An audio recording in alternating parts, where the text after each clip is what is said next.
여러분 반갑습니다. 잘 지내셨죠? 오늘은 12월 9일 수요일입니다. 오늘 박 목사 채널 오늘도 찾아와 주셔서 감사합니다. 구독자가 80분이나 되시는데 꾸준히 올렸어야 되는데 잘 못 올려서 너무 죄송합니다.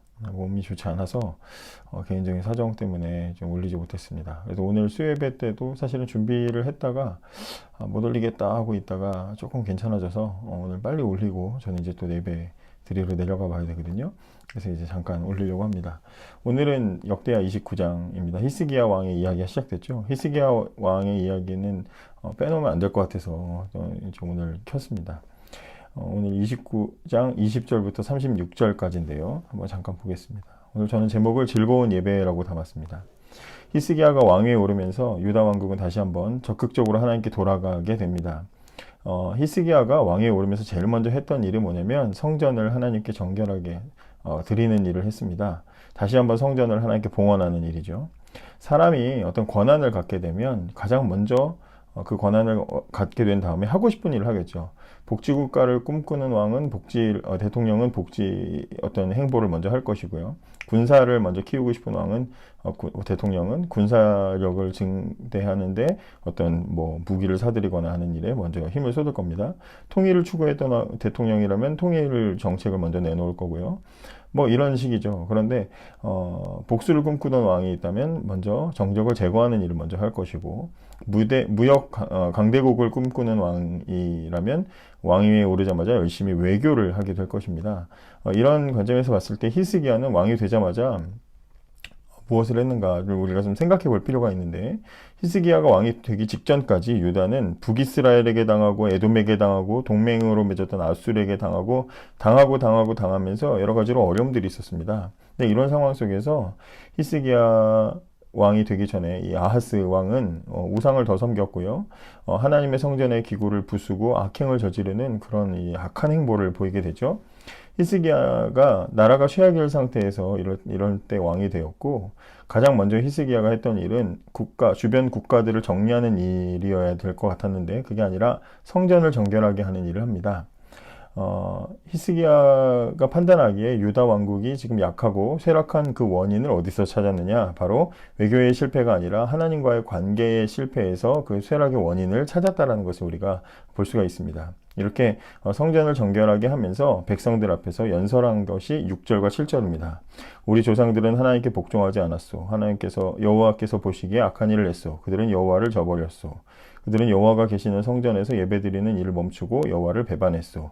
그들은 성전 현관문을 닫아버리고 등불도 끄고 거룩한 곳에서 하나님께 향을 피우지 않고 번제도 드리지 않았다. 이런 식으로 진단을 하죠. 히스기야는 온 나라가 우상 숭배에 빠져서 하나님을 잊어버린 시대에 제사장들과 레위 사람들, 즉 당대에 하나님을 끝까지 믿고 있었던 소수의 사람들을 모아놓고 예배를 회복하자라고 호소를 하게 됩니다. 그리고 성전을 정결하게 하고 하나님께 예배를 드리는 것을 회복하는 것만이 이 모든 난국을 헤쳐나갈 유일한 방편이라고 강조를 하게 되죠.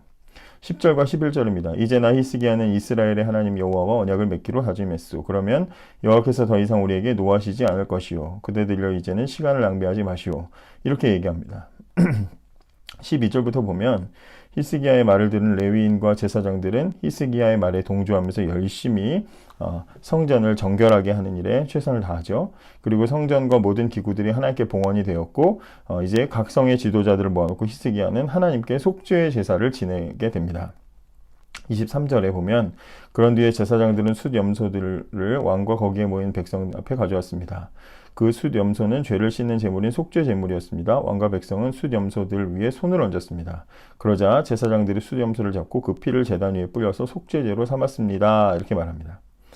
왕과 백성들의 대표들이 숫 염소 위에 손을 얹었고 제사장은 그 숫 염소를 잡아서 그 피를 제단에 뿌렸다. 이것으로 모든 백성의 죄가 다 들여졌다. 이제 이렇게 기록을 하고 있습니다. 속죄를 드린 거죠. 모든 죄를 고백하고 하나님께 회개한 겁니다. 속죄 제사가 끝나고 감사의 찬양이 이어집니다. 히스기야는 백성들에게 하나님의 성전으로 나와서 하나님께 번제를 바치라고 명령합니다. 그리고 백성들이 제물을 바치는 동안 레위인들은 악기를 연주했고 제사장들은 제사를 드렸습니다. 29절부터 31절에 그런 이야기들이 쭉 나와 있습니다. 너무 많은 백성들이 번제물을 가지고 오는 바람에 제사장의 일손이 모자르니까 이미 정결하게 된 제사장의 친척 레위인들이 짐승을 잡는 이 임무를 도와줍니다. 제사장들보다 더 열심히 적극적으로 나서서 봉사했다라고 성경이 기록해주고 있습니다. 성전 제사가 다시 시작되었다는 것만으로도 히스기야와 모든 백성들은 기뻐했다. 성경은 이렇게 우리에게 말해주고 있습니다. 34절부터 36절이 그러한 이야기들을 해주고 있습니다. 문제를 해결하려면 원인을 찾아야 되죠. 원인을 잘 찾지 못하면 엄한 곳에서 시간을 허비하게 됩니다. 신자에게 일어나는 모든 문제의 원인이 다 어디에 있습니까? 신자에게 일어난 모든 문제의 원인은 예배에 있습니다. 하나님과의 관계에서 예배에 실패한 인생은 모든 것에서 실패하고 문제가 생길 수밖에 없습니다. 하나님은 내 주변의 모든 일들을 뒤흔들어서 우리의 예배를 돌아보게 하시고 하나님과의 관계를 돌아보게 하십니다. 히스기야는 왕에 오르자마자 예배의 실패가 모든 문제의 원인이라고 진단했습니다. 그리고 성전과 예배 회복에 최선을 다했을 때 기쁨이 회복되는 것을 볼 수 있었습니다. 예배의 회복은 죄의 발견과 회개로부터 시작이 됩니다. 히스기야는 성전을 봉헌한 후에 숫염소 위에 손을 얹고 제사장은 그 숫염소를 죽여서 그 피를 뿌렸습니다. 히스기야와 백성들이 염소 위에 손을 얹었다는 것은 하나님 앞에 지은 죄를 인정하고 고백하고 하나님 용서해 주세요 구하는 것입니다. 제사장이 숫염소를 죽인 것은 그들이 고백한 죄가 분명히 죽을 죄라는 것을 상징하고 하나님께서는 이 짐승을 대신 죽임으로 그 죄를 용서하신다는 것을 보여줍니다. 이런 죽은 죄인에게 하나님께서 은혜를 베푸셨고 용서의 기쁨으로부터 예배의 회복이 시작이 되고 찬양의 시작이 되는 것이죠. 그때부터 찬양이 넘치며 하나님께 감사와 결단으로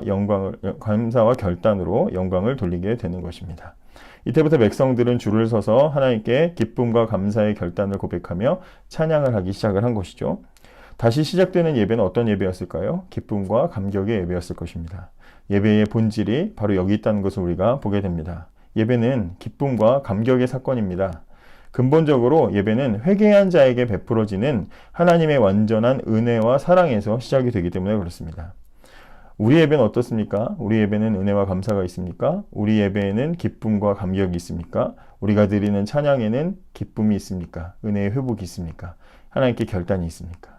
그러지 못하고 냉랭한 마음으로 드리고 있다면 우리의 예배의 원인은 어디에 있는지 오늘 이 시간에 기도하실 때는 한번 그렇게 돌아보시고 점검하시기 바랍니다. 우리 예배를 항상 받으시는 하나님이 계셔서 오늘도 너무 늦었지만 참 좋은 하루입니다. 감사합니다. 건강하시기 바랍니다.